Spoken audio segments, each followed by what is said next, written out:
My name is Nancy, 68 years old, living a quiet life since my husband passed away, surrounded by books, a small garden, and memories.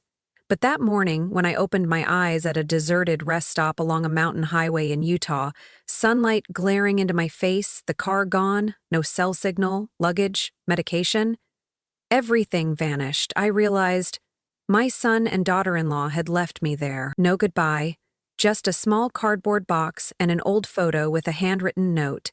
Stay silent or everything will burn. But what they didn't know was that I'm not just some lonely old woman. I'm the only one still holding the evidence that could destroy their entire future. Have you ever been betrayed by the people you loved most? Share it in the comments below. If you believe the truth can be buried, but never erased, hit like, subscribe, and follow me through the story they've tried to bury for 27 years.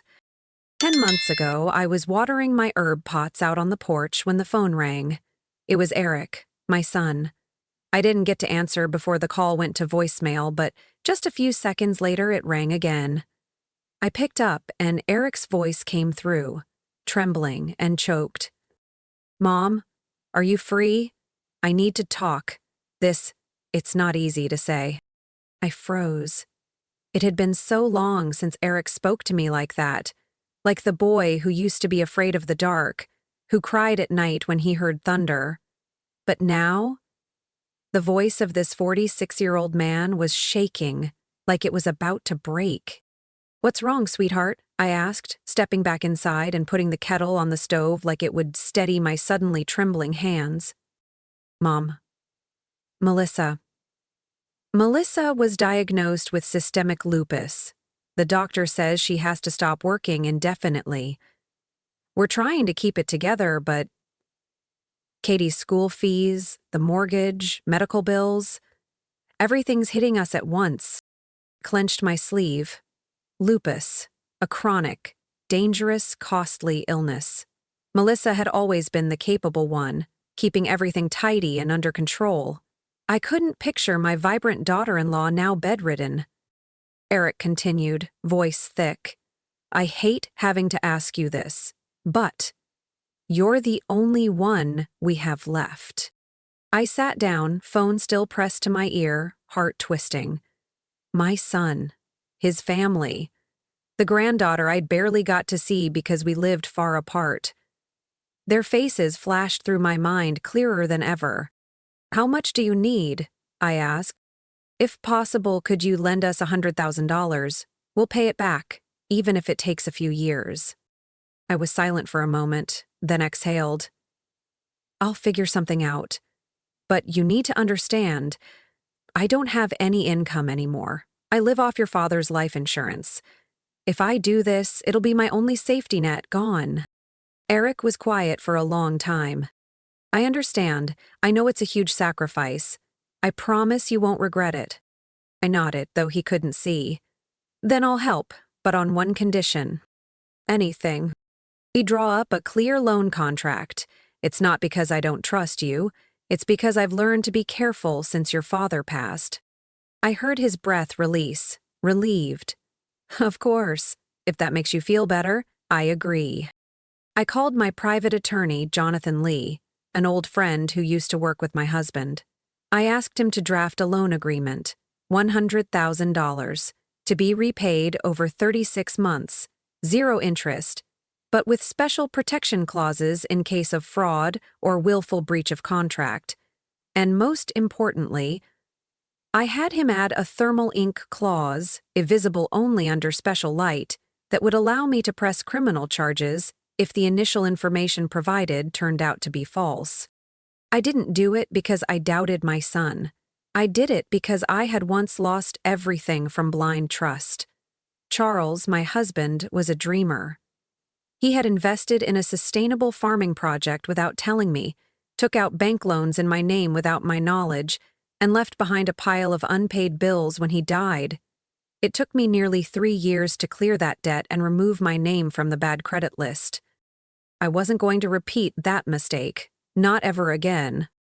A week later, I flew to Colorado, carrying the printed contract and a copy of my property documents. I came to Eric's home not just as a mother, but as a legal lender.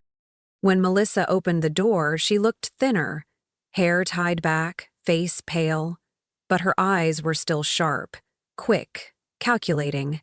I hugged her, then sat at the kitchen table and laid out the contract. Eric seemed surprised but didn't argue. Melissa took the pen first and signed slowly, carefully. Eric sat silently for a few seconds, then signed too. "You're so kind, Mom," Melissa said softly. "I don't even know how to thank you." I smiled. "No need to thank me. Just keep your promise." When I returned home, I sent the original contract to Jonathan to keep, and I kept a copy, along with the thermal ink flashlight sealed in my safe. I thought I had done the right thing, a proper way to help while protecting everyone involved. I believed that was the only way to preserve family and still hold on to my self-respect. What I didn't know was that everything they told me, the illness, the hardship, the debt, was a carefully crafted illusion, and I had just stepped into a game where I wasn't the one setting the rules. After the Colorado trip and the signed contract, I returned to Santa Fe feeling lighter. I wasn't expecting flowery thank you notes or elaborate gifts. I just hoped my son's family could stand back up and that I, though a state away, could still hold a small place in their lives. The first month passed peacefully. Eric called once a week, usually on Sunday evenings. We'd talk for 10 minutes, mostly me asking about Katie, how she was doing in school, Melissa's condition. Eric always gave short answers. "Melissa's managing. Katie's fine. I'm spinning in circles. You know how it is, Mom." I understood the pressure of being the financial backbone. So, I didn't pry, didn't complain. I simply said, "I knitted a few wool socks for Katie. When you get a chance, send me her school's mailing address."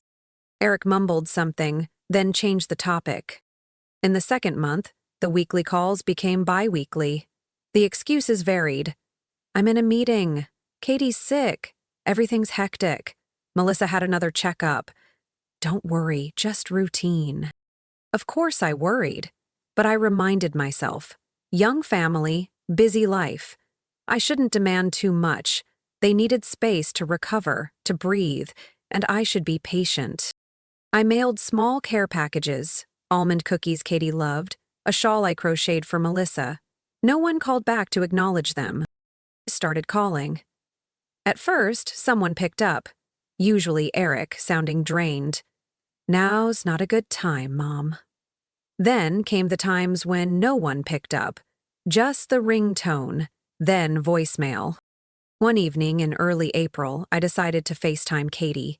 She was 10 now, old enough to chat comfortably on video. I missed her cheerful voice, the sparkle in her eyes when she talked about art class. I hit call. The screen rang a few times, then suddenly her tiny face appeared, hair pulled into a high ponytail. "Grandma!" Katie beamed. I couldn't help but smile. "My sweet girl, how are you? Do you miss Grandma?" "I miss you so much," she whispered, leaning closer to the screen. "Remember that stuffed puppy I gave you? I have one just like it." We only talked for about 2 minutes before a voice called out in the distance. "Katie, who are you talking to?" Then footsteps. A door creaked open. Katie glanced quickly over her shoulder, then leaned back into the screen and whispered, "Mom says I shouldn't be on FaceTime too long. You know that." I softened my voice. "It's okay, sweetheart. I just wanted to say hello." Katie lowered her eyes, then suddenly whispered something that made my heart tighten.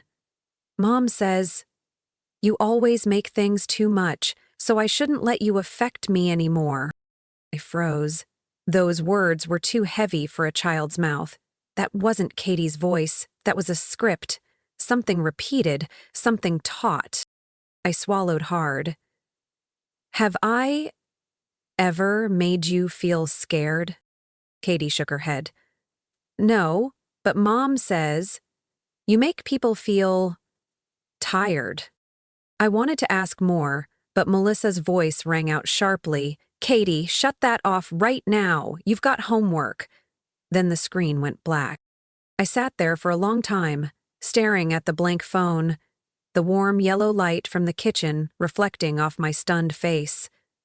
My hands trembled. Not from anger, but from a quiet kind of pain rising heavy in my chest. I realized I wasn't just being cut off from the call. I was slowly being erased from my granddaughter's memory. They were building a wall of silence between me and the little girl I once dreamed of holding every birthday. And I began to understand this wasn't unintentional neglect. This was deliberate exclusion. They were fading me out, like someone gently erasing an unnecessary detail from their perfect family portrait. I was the piece of memory they wanted gone, and if I stayed silent, they would succeed. One afternoon in early June, with soft sunshine and a light breeze drifting through Santa Fe, my phone rang. It was Eric. I couldn't remember the last time my son called me on his own. His voice sounded calm, even cheerful. "Mom," he said, "we're planning a trip to Zion National Park next week. Me, Melissa, Katie, we want you to come with us. Call it a healing trip. We need some time together." I was so surprised I didn't say anything for a few seconds. Months of silence. And suddenly, now he wanted reconciliation? But then I thought of Katie. I missed her. I missed her high ponytail, her bubbly voice. I missed those Christmas mornings when she was little, running circles around my living room, hugging the Santa pillow I stitched by hand. "Are you sure Melissa's okay?" I asked. Eric answered quickly. "Much better now. The doctor said light travel is fine, and Katie's really looking forward to seeing you. I think this is our chance to start over." I said yes. I wanted to believe. We left from Denver on Friday morning. I sat in the front seat beside Eric with Melissa and Katie in the back. The long stretch of highway through Utah was lined with the mint green of sagebrush and those Red Rock Mountains rising to the sky. At first, the atmosphere in the car was light. Katie leaned forward every now and then, asking me random questions about wildlife, while Melissa stayed quiet behind her sunglasses, staring out the window. When we stopped for gas near the town of Kanab, I invited everyone to sit under a tree behind the convenience store. I poured water for Katie, unpacked some snacks, and then turned to Eric. "I was thinking," I said gently, "maybe after this trip we could revisit the loan and talk about a proper repayment plan." No one said anything for a few seconds. Melissa lifted her eyes from her phone, lowered her sunglasses, and looked straight at me. "We thought you were family, not a bank." I froze. I looked at Eric, waiting for him to defend me. But he just tightened his grip on the steering wheel and avoided my gaze. "I never saw myself as a bank," I said, steadying my voice. "I gave that money not for profit, but because I believed what you told me. I believed Melissa was sick. I believed your family needed help." Melissa let out a short, humorless laugh. "Then think of it as a donation, no need to tally it up." Katie was still playing with her stuffed animal, unaware of the tension spreading through the car like a slow fog. I didn't say another word. I turned to the window, swallowing the coldness that ran down my spine. I understood. This wasn't about money anymore. This was a message. That evening, we stopped at a small rest area near Springdale, just south of Zion National Park. The view was breathtaking. Dark red cliffs against a burnt orange sky, tall pines whispering in the wind. Eric told me to rest on a stone bench while he went to get more water and snacks. I sat down, pulled out a small cloth to dab my forehead. I could hear Katie's footsteps running around nearby, Melissa calling out, "Don't go too far, sweetheart." Everything seemed normal, like a family taking a break during a road trip. I leaned back against the bench, letting the cool breeze wash over me. Maybe I dozed off for just a few minutes, but when I opened my eyes, the sky had darkened. The sound of children's laughter was gone. The low hum of traffic had vanished. I sat up straight. No car, no Eric, no Melissa, no Katie. Not a single familiar face in sight. I looked around and saw only a small cardboard box sitting neatly on the bench beside me. On the lid was a blurry old photograph. Our family. Taken back in 1996, when Eric was still in high school. We were standing in front of the old house in Albuquerque, and I was holding baby Katie in my arms. On the back of the photo, written in blue ink, were the words, "Tell them, and we'll burn it all." I sat frozen. My fingers clenched the photo like I could force time to rewind if I held it tight enough. But no, I had been left behind. Not lost, not by accident. This was planned. And I knew this wasn't the end. This was the beginning of something deeper and filthier than anything I ever imagined my son capable of. After that night at the Zion rest stop, I returned home shaken and heavy with dread. That cardboard box with its old photo and threatening message haunted me. I knew I couldn't just sit and wait for the people I once called family to crush me and my hopes for peace in my final years. A thought sparked in my mind, and I dialed Dan, the old attorney who had worked alongside my husband Charles for years. I never thought I'd reach out to him again after all this time, but right now I needed him more than ever. The phone rang a few times before Dan answered, his voice warm and seasoned with years. "Nancy, it's been ages. What's got you calling me this late at night?" I sighed, trying to keep my voice steady. "Dan, something big is happening. I need to know the truth about Charles's past. Someone in my son's family is threatening me, and I suspect it's tied to a secret my husband kept." Dan cleared his throat. "Now you've got me curious. Tell me everything." I began to recount the whole story, from when Eric first called me for help, to the fading communication, the Zion trip, the abandonment at the rest stop, the box, the chilling message. Dan listened intently. When he spoke again, his tone had turned grave. "Nancy, there's something you should know. Over 27 years ago, Charles got entangled in a rather messy financial scheme with a man named Walter. That's Melissa's father." I went still. "Walter? That man? Can you tell me more, Dan?" Dan sighed. It was a serious hit in the local financial world. Charles and Walter partnered on a large investment deal, but later, signs of fraud and corruption surfaced, and they were investigated. At the time, Charles asked you to hide a USB drive containing all the files related to the case, along with an emergency power of attorney, just in case he had to transfer asset control quickly. Everything was stored in a safe under an alias. I remembered the small safe I once saw in the basement of Charles's old house. He'd asked me to keep it secure, and I never opened it, just followed his instructions exactly. "Why couldn't they find evidence to prosecute Walter?" I asked. Dan explained. "Walter was slippery. He always knew how to cover his tracks. Plus, without Charles's cooperation, the case files ended up weak. The investigators never had enough to pin anything on him. But Melissa's different. She knows you're holding that safe, and what's inside. That's the one key that could flip the entire board." A chill crept down my spine.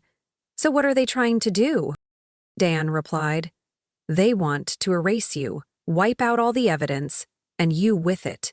Because if that flash drive and power of attorney end up in the wrong hands, everything could unravel.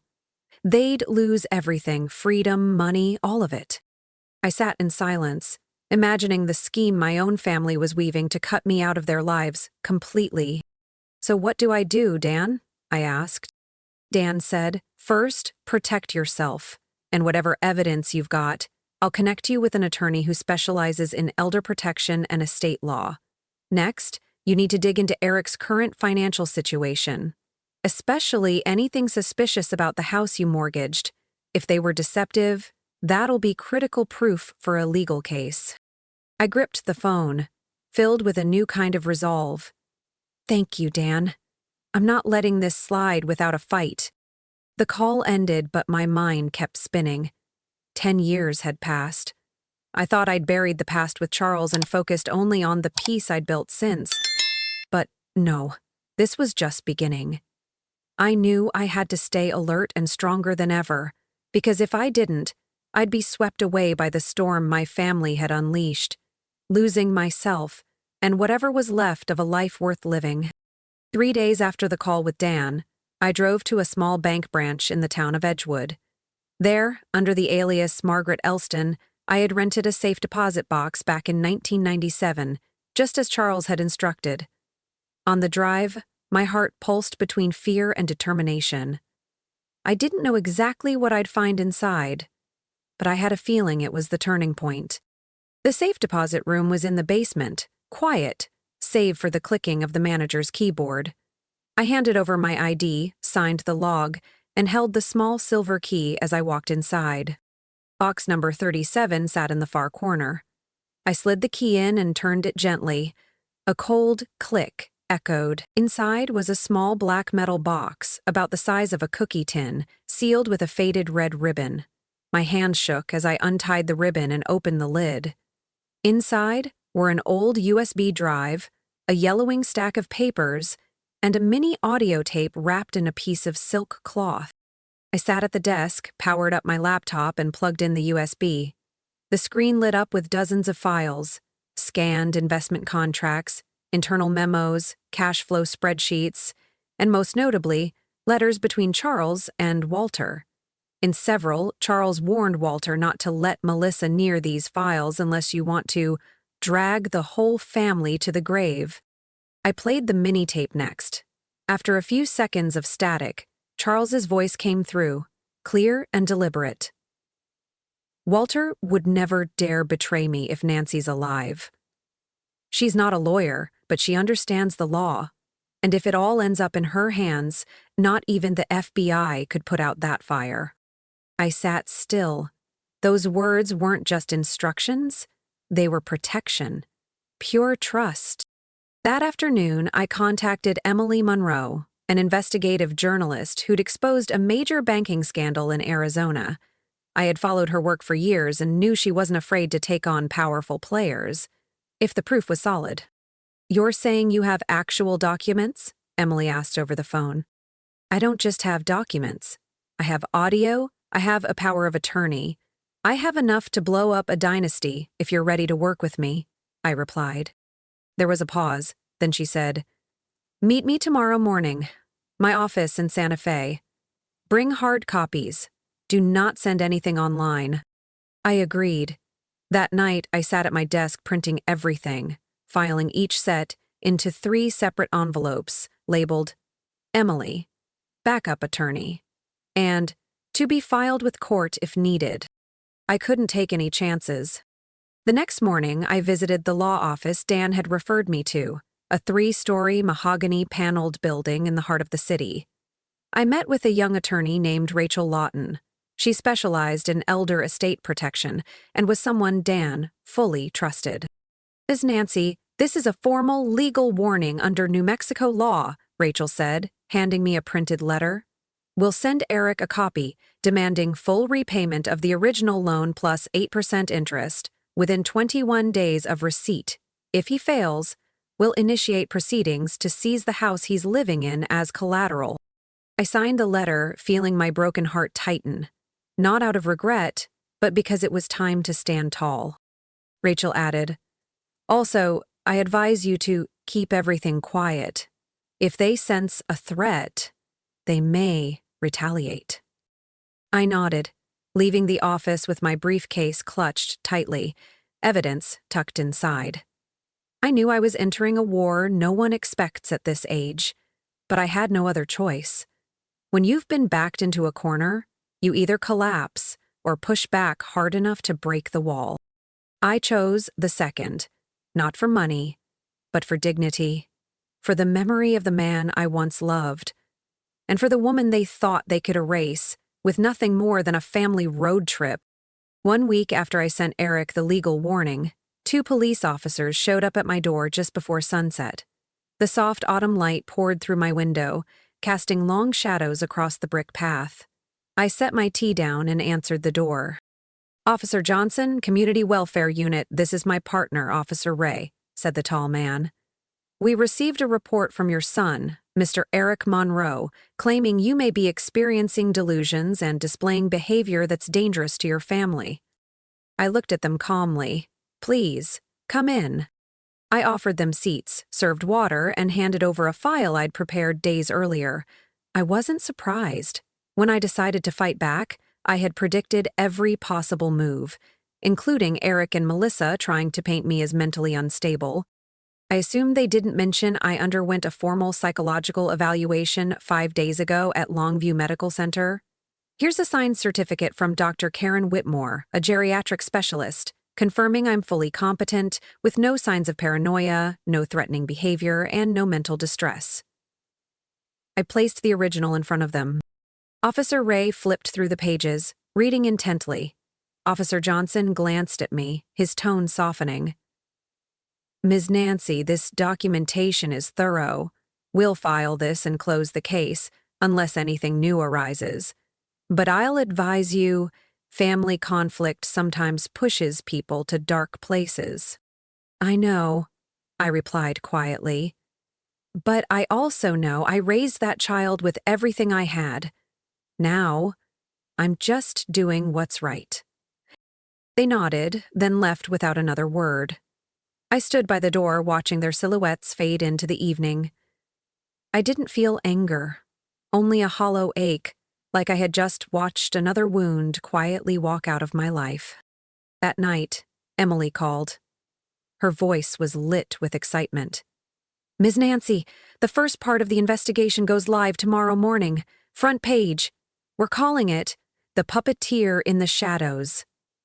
Would you like to see it early? I'd rather be surprised, I said, just like they were, when they assumed I no longer mattered. The next day, the entire town felt shaken. Emily's article spanned 4 full pages, guiding readers from unusual fund transfers in Walter's former finance firm to a network diagram connecting offshore accounts in Belize to an investment fund held under a proxy's name. In that diagram, Melissa Monroe's name stood out just as boldly as her father's. Emily never revealed my identity, but she cleverly led readers to understand that it was an older woman once cast aside and deceived who held the most critical evidence. A recording between the 2 men who once manipulated the financial markets of an entire state. She wrote, "The truth never disappears. It just waits for someone brave enough to open the door." I read those words in the light streaming through my window, feeling as though a part of my body that had long been clenched was finally released. But I also knew the reaction from Eric and Melissa wouldn't stop at calling the police. That afternoon, I received a call from my attorney, Rachel. Eric is preparing to file a petition to declare you legally incompetent, aiming to freeze all your assets. I let out a dry laugh. They can't win with the truth, so now they're trying to erase who I am. Don't worry, Rachel replied. We've already filed a formal objection, including your neurological assessment. And I'm preparing for court. If they try to drag you in, we'll drag them right down with us. I set the phone down, feeling no fear. Everything inside me now felt like a taut wire, thin but unbreakable, because I understood clearly no one else would protect this truth but me. And if I had lived long enough to see them try to label me insane, I would live long enough to prove I was the memory they could never erase. 3 days after Emily's piece hit the front page, 2 federal agents knocked on my door. They introduced themselves as Agent Matthew Klein and Agent Rosales from the FBI's Financial Crimes Task Force. I invited them into the living room, where the soft afternoon light cast a warm glow on the beige walls, easing some of the tension etched across their faces. Miss Nancy, we need to verify several documents you provided to journalist Emily Sloan, Agent Rosales said, his tone both polite and pointed. I'm prepared, I said, pulling open the drawer beneath the coffee table and handing over a copy of the USB drive, the original power of attorney, and a clearly formatted version of the audio recording of my husband. Prepared with Dan's help. After reviewing the materials, Agent Klein nodded. These documents matched the trail we've been following for over 6 years, but what really caught our attention was a line from the final audio file. He said if you were alive, Walter wouldn't dare betray him. I stayed quiet, feeling a chill pass through me. It wasn't until that moment that I truly believed. I had been right to remain silent for 27 years, and even more right to break that silence now. Just 2 days later, Melissa was arrested at San Diego Airport while trying to board a flight to Cancun. She carried 2 suitcases, one filled with designer clothes, the other packed with nearly $80,000 in undeclared cash. Headlines exploded across the media. Daughter of finance kingpin Walter Green arrested in multi-state money laundering probe. I didn't feel triumph, just a strange lightness, as if a heavy stone had finally been lifted off my chest. But what I didn't expect was the phone call from the FBI the very next day. "We've taken a statement from Eric Monroe, your son. He cooperated," Agent Rosali said. "He admitted Melissa was the one who orchestrated the plan to push you out of the house, fabricate mental health claims, and erase all evidence linked to her father." I couldn't speak. Even though I had braced for the worst, hearing Eric confess Melissa's role still pierced my heart. Maybe I had failed to raise a child who knew right from wrong, but I would not allow myself to break again. After a month of investigation, the federal court issued a summons naming me the primary witness in the case against Melissa Green. I remember that morning clearly, walking into the South Utah District Courthouse, my hand slightly trembling but my steps steady. I sat in the witness chair, facing the same faces that once treated me like an obstacle. Our legal team presented the loan agreement with Eric's signature, the thermal ink clause I had embedded years ago, and an audio clip I had accidentally played on speaker. Melissa telling Eric, "If you don't shut your mother up, don't expect a single piece of that house." When the judge called Eric to the stand, he lowered his head, his voice hoarse. Melissa said, "If I didn't agree to remove Mom from the will and the house, she'd leak a clip of me forging her signature on a bank transfer. I was wrong." A long pause followed. I didn't look at Eric. I looked down at my own hands, the wrinkles, the age spots, and the calluses from years of gardening, and realized I had just held together a world someone tried to erase without a second thought. At last, the judge ruled that all property under my name would remain intact. Eric was ordered to repay the original loan plus late interest, totaling $143,000. Melissa was indicted for money laundering and conspiracy to illegally seize property and remanded into custody without bail pending her criminal trial. I walked out of the courthouse, no cameras, no microphones, but I didn't need them. I just needed to know the truth had won, not with noise, but with quiet persistence and perfectly timed memory. And I, the old woman they thought was just a burden, had become the only one still standing in the whirlwind of her own family's betrayal. I still remember that morning clearly, 1 week after the trial. I received a call from the state child welfare office. The voice on the other end was gentle but urgent. "Ms. Nancy, your granddaughter Katie was brought to our temporary support center yesterday. After her mother's arrest and her father's ineligibility for custody due to legal debts, the court is considering guardianship options. But she keeps asking for you." I stood frozen for a moment, then grabbed my coat and drove straight to the welfare office on the north side of the city. In the quiet waiting room, Katie sat curled up by the window, her light brown hair messy, her wide eyes dry but distant. When she saw me enter, she ran into my arms without a word, clinging to me like she feared she'd be lost again. "And Grandma, I'm sorry. I heard them lie to you so many times. I'm scared.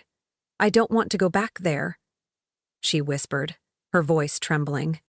I held her tightly, feeling her small heart pounding against my chest. The pain, confusion, and trauma a child barely 11 had carried in silence, I couldn't even imagine. But I knew one thing for certain. I would never let my granddaughter be hurt again. With support from Dan and a clean bill of mental health, I filed for temporary guardianship of Katie, including evidence that her previous living environment was unsafe. Within 3 weeks, the court granted me custody, and Katie moved in with me at the little house outside Santa Fe, the one once threatened, now transformed into a true home. In those early days, Katie often startled at the sound of cars pulling up outside. She'd wake at 3 or 4 in the morning, switching on her bedroom light just to make sure I was still there. I didn't say much. I just sat beside her, reading old books my husband once loved, showing her that not everything old had to be scary. I bought her a new bed, repainted her room a soft mint green like she wanted, and planted a little lavender pot on her windowsill. Each morning, I made pancakes, and Katie carefully drizzled syrup on each one. We started over with the smallest things, like 2 people learning to love all over again. One quiet afternoon, Katie looked at me with a small voice and asked, "Grandma, are we a real family? Not like the kind before?" I held her hand and smiled. Family isn't just about blood. Family is where you're loved without conditions, and I choose you every single day. Since Katie came into my life, I've felt like I'm living the part of my life I once forgot because of pain. But at the same time, I began facing something I'd long avoided: the truth that thousands of elderly people out there are being abused, isolated, or discarded by their own flesh and blood. Just like I was, I started writing. At first, it was just scribbles in an old notebook. Then Dan suggested, why not start a blog? Tell everything, from the perspective of a survivor. I created a blog called Beyond Bloodlines, a way of saying not everyone who shares your blood deserves to be called family. I shared small moments, how I was manipulated into signing loan papers, how contact was slowly cut off, how emotional control came wrapped in sweet-sounding words that led to isolation and self-doubt. I didn't think anyone would read it. But within a week, the first posts had been shared over 2,000 times. Many left comments saying they saw themselves in my story. An older woman in Arizona wrote that her daughter had locked her out of her own bank account. A man in Ohio said every time he voiced his thoughts, his children threatened to put him in a nursing home. I read every word, every line, feeling both heartbroken and less alone. So many had been forced into silence in the name of family, treated more like obstacles or walking credit cards than actual human beings. I'm not an activist. I'm just a 68-year-old woman who was nearly erased by her own relatives. But if what I went through can help someone stop and ask, am I being manipulated? Then everything I endured was worth it. Katie's back in school now. She's learning to draw. She hung her first picture on my fridge, 2 people reading together on a porch, with scrawled words underneath. This is real family. I look at that picture every morning as a reminder that real love doesn't need to be bought with blood, just kindness and a hand to hold when things fall apart. 2 years have passed like a long dream after the storm. I still live in my small house on the edge of Santa Fe. The place that was once a tearful return has become a home filled with laughter. On autumn mornings, I wake early, make coffee, open the window to sunlight filtering through the trees, and sit at my oak desk, drafting speeches for a new kind of stage. Something I never imagined doing this late in life, becoming a public speaker. It all started with a small talk at the local library, when the head of a senior support group invited me to share my story. I agreed, nervous hands, anxious heart. But standing before more than 40 people, mostly women over 60, I saw their eyes shift from guarded to bright as I said, I used to think my worth only existed in what I gave others. Now I know my worth is simply being who I am. From there, more invitations came, from elder rights groups across California, Colorado, from small rooms to larger conference halls. I spoke not for sympathy, but to give strength to those lost in confusion, manipulated by loved ones, feeling like a burden. I still remember an older woman stepping up after a talk in Denver, hugging me tight and whispering, "I've lived 70 years and never said out loud that my son never once asked if I was okay. Today I'll go home and begin." I held her hand, just like I once needed someone to hold mine. And Katie, she's 13 now. Same bright eyes, deeper than her age, but no longer full of fear. She studies art in the city. Every afternoon, I drive to pick her up, waiting outside with a book and a pink thermos she gave me for my birthday last year. One day, she walked out carrying a large painting wrapped in brown paper. At home, she pulled me into the living room, unwrapped it, and said, "I made this for next year's art scholarship. My teacher said we had to paint the most important thing in our lives."